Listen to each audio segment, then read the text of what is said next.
Welcome to the Mental Health Merienda, your snack size guide to mental health wellness. I'm Dr. Adeline Leon, licensed clinical psychologist specializing in neuropsychology. And I'm Michelle Young, licensed clinical social worker. So we talked about red flags last time. If you haven't seen that video yet, make sure to check it out. We'll also link it below. But for today's episode, we wanted to talk about how to overcome those red flags in order to build healthier relationships. So according to the Gottman Institute, and that's a research-based organization founded by two psychologists, so doctors John and Julie Gottman. They have over 4 decades of research and clinical practice that's dedicated to supporting and strengthening relationships. And they have specific ways to overcome some of those relationship issues that we discussed in our last video. So again, make sure to check that relationship red flags video out. We'll also make sure to link it below. Yeah, and Doctors John and Julie Gottman are very, very well-respected researchers in this field. And so when we think about healthy and happy relationships, how prevalent are they?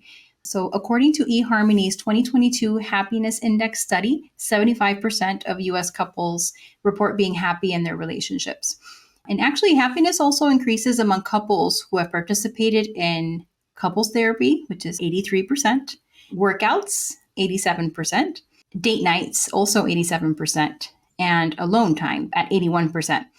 When I look at these stats, what I'm hearing is that it's that couples who are happy tend to engage in shared interests together, but they also have their separate time. I don't know if that's what you get from it. Yeah, definitely. That's what I'm seeing too, is that there's a mix. It's, you have that shared activities, things you like to do together, like you said, like workouts and date nights. And that's where you're fostering that like one-on-one time with your partner, but then also that alone time. That's also important, that you do things for yourself. You're not just doing things together. You're not codependent. And codependency was another red flag that we mentioned in our last video too. Yeah, and it's kind of establishing a bit of that friendship foundation too. And in couples therapy, just to mention really briefly, a lot of people, when they think of couples therapy, they think, oh, like you're headed toward divorce or a breakup. But couples therapy could be a really healthy way to sort out issues and conflicts and to really build more closeness and intimacy from there. Yeah, I definitely recommend couples therapy. I think too, when things get hard, it's always helpful to have another person's perspective. And I think too, couples who decide together to go to couples therapy, you're kind of showing effort on both ends to try to make it work. So I think, yeah, definitely. I mean, I guess we're biased because we're clinicians, but couples therapy, I think, is a great tool for people who haven't looked into that yet. So some more statistics. According to a survey that was conducted by Mixbook in 2023, 74%, or about 98 million Americans, say that they are happily married. And then according to the US Census, both marriage and divorce rates have dropped between 2011 and 2021. And I think the fact that the divorce rate has dropped within that period was something that stood out to me. Mm-hmm. I think that's interesting because we hear so much about 50% of marriages end in divorce. Or 60% too. Oh, wow. So I think it's interesting when you really look at the actual U.S. Census data that in actuality, it's actually going down. Of course, you also have to account for the fact that fewer people are getting married. But I think, overall, I don't think it's as high as we have been told. And so one of the relationship red flags that we mentioned in our last video was constant criticism. And so just a reminder, this refers to an attack on someone's character instead of a specific complaint. So to overcome criticism, we can try a technique called a gentle startup. And what this means is that you state your feelings about something. So this would be either an action, a behavior, or an event without blame. That's a key part that's really important. And telling your partner what you need. So something concrete, what you need to improve the situation. So research shows that the first 3 minutes of a conversation predicts how the rest of the talk will go. So it's essential to start off right. 'Cause 3 minutes that's really fast. Yeah. That's really interesting too. Mm-hmm. Yeah. So here's a conversation example. So instead of, you never help me around the house, you can try saying, I feel overwhelmed when the house is a mess. Can you please help me with the laundry? So avoid saying you always, you never, why do you, why don't you? Because those can indicate blame. So instead, talk about your feelings using I statements, I need, I feel, and express what you need in a positive way. Yeah, it's about clear communication. And again, a communication where you're not blaming the other person. Hmm. Yeah, yeah. So instead, you're saying how it makes you feel, because when you think about it, that's really what the source of the issue is. It's not necessarily, oh, that this person, your partner doesn't do things around the house. It's that it makes you feel like you're overwhelmed. It makes you feel like you're the only one doing things around the house. Makes you feel like you don't have an equal partnership, and that's really what the source of the issue is. Yeah. So another relationship red flag that we had talked about is defensiveness. And defensiveness is typically a response to criticism, like you mentioned earlier, Adeline. So to overcome defensiveness, you can try taking responsibility. So as we know, many people become defensive when they're being criticized. But the problem is that being defensive is a way of blaming your partner and it doesn't solve the problem. So again, you're kind of like pushing the blame on your partner rather than taking responsibility. So in the end, the problem is not resolved, and then the conflict escalates further. So again, like you're kind of deflecting that blame. So first, it's coming at me, it's my fault, and then I'm pushing it back to my partner, and it's kind of going on and on and on.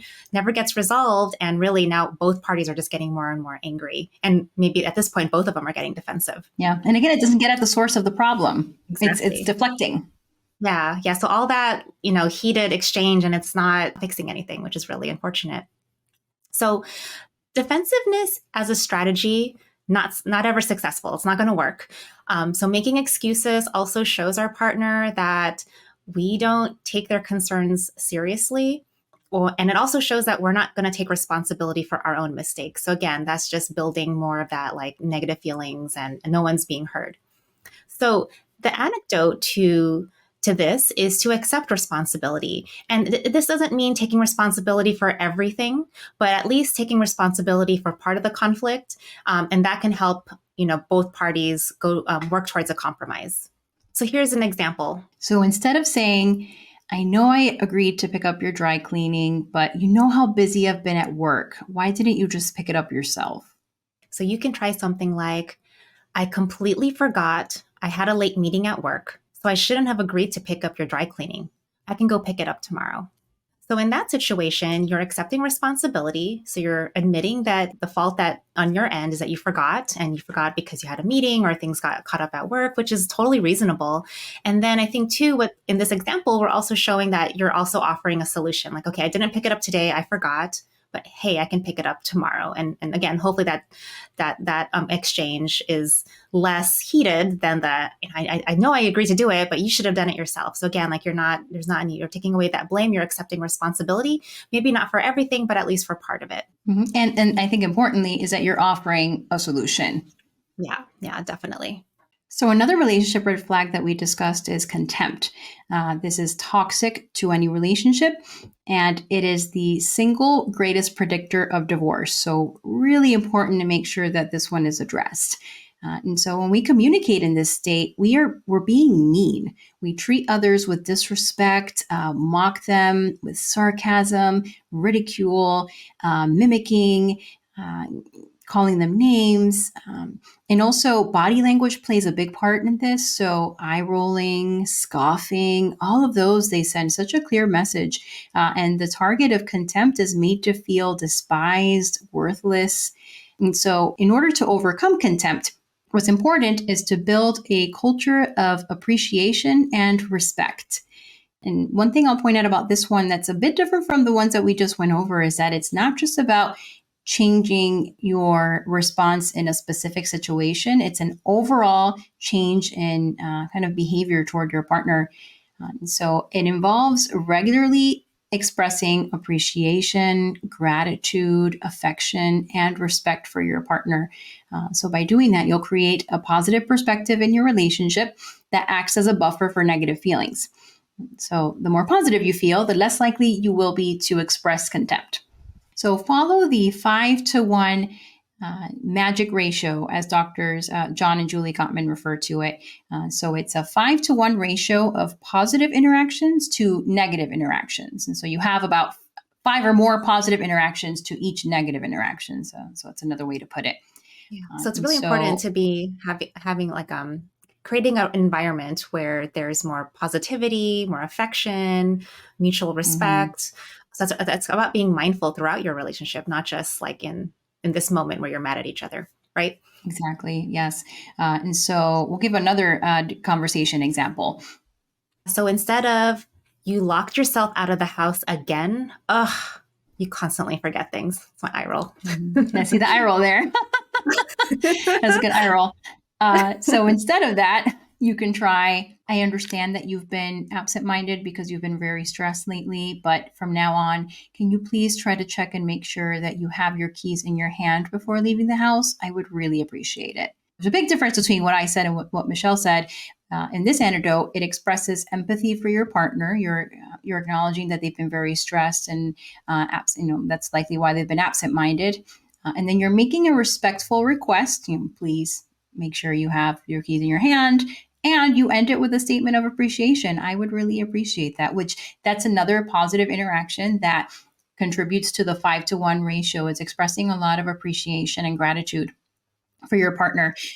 Just to think of overall how to establish this environment. We discussed this in one of our previous videos, where if your partner, you get home from work and they did laundry, you get home from work and they made dinner, got the kids bathed, just they did something that wasn't necessarily anything that you asked them to do, and really expressing that gratitude and appreciation, even if it's things that you already expect them to do, honestly, because you're saying, I appreciate that you did this. I acknowledge that you cleaned the living room, and you're expressing that gratitude for them, and then they feel important. They feel not like they're worthless, which is what you can see in contempt. They feel like they have a lot of worth in the relationship.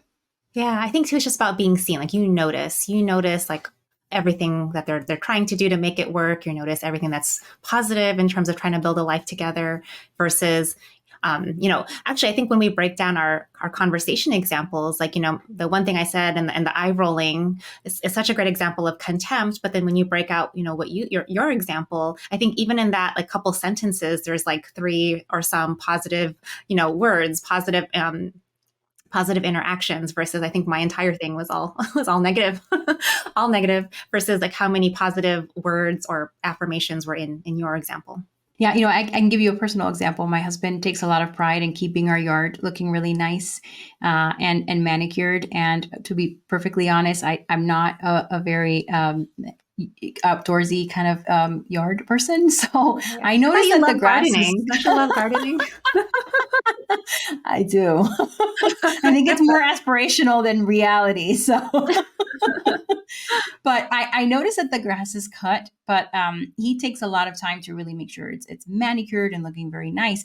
And so, even though it's not something that I personally would care to do myself, whenever I notice it, I always make sure to tell him, because it does look nice, and I make sure to tell him, wow, that you cut the grass, and it looks really great. You did a great job on it, and because I know that's something that it matters to him, and he takes a lot of pride in that, and it does help our house look really nice. Oh, that's awesome. I know. So my husband, he does a really nice thing. So sometimes I'm always on like Zoom meetings and sometimes it's back to back. And then I always forget to eat. So sometimes like in the middle of a Zoom meeting, he'll kind of bring me a plate of like lunch or snacks because he like can tell that I sometimes forget to eat. And other people too on like in the meeting will like know, it's like, oh wow, you have like this personally delivered meal to you. That's But he nice. notices, I mean, I do appreciate that he notices when like I'm working really hard and maybe I'm not thinking about myself, and then he notices and then like does something. It's not something I ask him to do. Like he's just like a thoughtful person. So that makes me feel like very happy and special and, and very grateful that he's like that. So. Yeah, and I think you expressing that appreciation to him, I think that that helps him feel good, and then he also, it validates him, and then he can continue doing that too. Yeah. All right. So another red flag that we had mentioned before is physical and emotional distancing. And that's also a very serious red flag. So when someone completely withdraws from the conflict, no longer responds to their partner, that can be a form of stonewalling. And it usually happens when one person is feeling emotionally overwhelmed. And so their reaction is to just completely shut down, to stop talking, to disengage. And that doesn't help the situation. So instead of that lack of communication, that physical and emotional distancing, try something called physiological self-soothing. So the first step of self-soothing is to stop the conflict discussion and call a timeout. So for example, you could say, I'm sorry to interrupt you, but I'm feeling overwhelmed right now and I need to take a break. Can you give me 20 minutes and then we can talk? So in doing this, you're kind of stopping getting more flooded with some of the negative interactions. You're also communicating that with your partner. And then taking a break allows you to calm down, to do something that will benefit you and soothe your nervous system. Also, if you don't take a break and you continue on this path, then you do run the risk of shutting down or blowing up at the other person, which we don't want to do. And it's really important in that break. And I think we say 20 minutes because that does give you a chance for your body to actually calm down and calm your nervous system down. But during that time when you're taking that break, try to avoid having defensive thoughts like, oh my God, this is happening because of him, or oh, he always triggers me. Why can't he just like listen? So definitely don't spend the time doing that because that's just going to continue to upset you and continue to, it's not going to serve the purpose of a break. Yeah, it fuels your negative thoughts more and more. It's not Exactly. good. Yeah. Yeah. So instead, spend the time doing something soothing, something distracting, something that you enjoy, like taking a walk, maybe going for a run, reading a book, anything that's really going to help you stop feeling flooded. And then once your body is at baseline, again, you're not flooded, you're not like in that state of like being so tense, then you can return to the conversation when you're ready and you can actually have a productive conversation and a productive way to resolve the issue at hand. So another thing that I really like about this example, Michelle, is that with the physiological self-soothing, you're acknowledging that your anger over this situation is not completely placed on your partner. It's not saying you made me angry like this. This is your fault. Like, you did this. You're saying that I'm the one who's getting a bit heated. I need a bit of time to calm down. So let me take that responsibility somewhat to say that I'm going to step aside and step out of this conflict for just this amount of time. And then we can return to this when I'm in a better headspace. Yeah, I think too, it's about being mindful. So you're recognizing in your own body, in your own mind, you're feeling flooded, you're feeling really tense, you're getting really angry, and you don't want to say something that you're going to regret. You don't want to shut down. You don't want to handle the situation with any sort of disrespect. So give me a second. Let me, self-soothe. Let me, calm my body down, and then we can handle it more respectfully. So I think it's also that the mindfulness, like paying attention to, your social, your bodily cues. How are you feeling in the moment, and not just reacting without thinking. So I think what we can see from these examples is the importance of repair. So all happy and healthy couples, they fight, they experience conflict. That's normal. There's nothing wrong with that. It happens from time to time. However, couples who are on a positive trajectory, they make repairs when needed. So this means, again, taking responsibility for your own mistakes and lowering your defenses. Repair attempts are also important at the moment to disrupt and prevent negativity and to prevent it from escalating out of control. And making and receiving repair attempts are a foundational skill of emotionally intelligent couples. So you're addressing the conflict and then you are coming to a resolution and hopefully learning from it. Yeah, I think that's really great what you said because we can't avoid fights. You just can't in any relationship, even with friendships, even with relationships with your families. You can't expect, we'll never fight and everything will be great. That's just not realistic. And really, yeah, the key here is repairing it. So we do acknowledge conflict will happen. How do we repair and talk it through and get to a resolution? Like that's really what's key here, right? Mm-hmm, right. So, 3 additional findings from the Gottman Institute to help create healthy relationships. Number 1 is expressing interest or treating your partner like they're a friend. Number 2, handling conflicts in gentle and positive ways. And number 3 is being able to repair after conflicts and negative interactions. So kind of going back to tip number 1, so expressing interest or treating your partner like a friend. So really it's important to learn what's going on in your partner's world. So asking questions that show that you're interested. Hopefully you are already interested in what's going on in their lives. Not you're not having to pretend. Yeah, you don't have to pretend to do it. That's why you're with them. But, showing interest in their day-to-day lives. So I think sometimes for us couples, like I know myself, like I've been married for a long time. We've been together a long time. it could be easy for some of those like long-term relationships to forget to check in with your partner, or sometimes you kind of brush off their attempts to connect with you. So it's really important to be mindful and to be aware of those things and to not brush it off, not to forget. Those small interactions are really important. And I imagine you just get so busy with the day to day and just talking about what you need to do and everything. And sometimes you don't actually like slow down and say, "How are you? How was your day? How is your new job going?" Yeah. Yeah, and you had a big project the other week. Like, how did that go? Did everything turn out well? So again, just taking interest in each other's day-to-day lives, super important. And again, makes the other person feel appreciated and seen, which you don't want to forget that when you're in a relationship with someone. But over time, it's really damaging to a relationship when those attempts to connect don't happen, or you're not interested in your partner's world anymore. So definitely something as simple as just asking, how was your day? How's work been going? Those simple things can make a difference over time. And in Dr. Gottman's research, I think it's Dr. or maybe for both of them, both doctors, Gottman, Julie and John, in their research, they found that healthy couples responded to their partner's attempts to initiate conversation or connect 86% of the time. And then unhealthy couples only responded to these bids 33% of the time. So that's a pretty significant difference. Yeah, it's really interesting. I would be curious, in their research, like if, my husband and I were in part of their people who they were observing, like, how would we do? How many percent, how much are we? I think you would do well. I hope so. That's just a curiosity. Yeah. But those deeper levels of connection are possible when, again, you ask open-ended questions about your partner's internal world. What are they thinking? How are they feeling? What are their hopes and fears? So again, kind of like how you would with a friend, treating your partner in the same way and just showing interest and also responding to their attempts to connect with you is really important. Yeah, it's funny that you mentioned that, Michelle, because that's actually exactly what I was thinking when you were saying that was, oh, this is kind of like what you would do with a friend, and it's establishing that foundation of friendship, which, we always hear like, oh, you need to be friends with your partner before you're actually in a romantic relationship. And I think this is kind of what it refers to.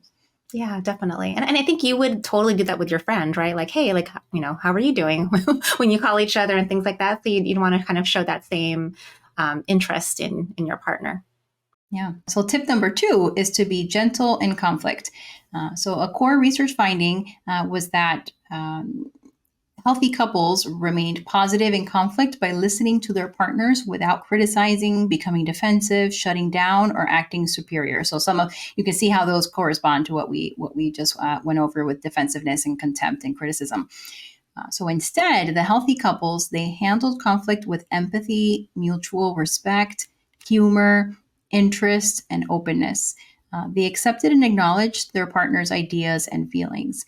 And so again, we've said this a couple of times, but it's really important to emphasize that we're not saying not to fight with your partner, not to have arguments or have conflicts. You will have conflicts, and that's okay. But it's all about how you address them and addressing them in a way that shows that respect and appreciation for your partner.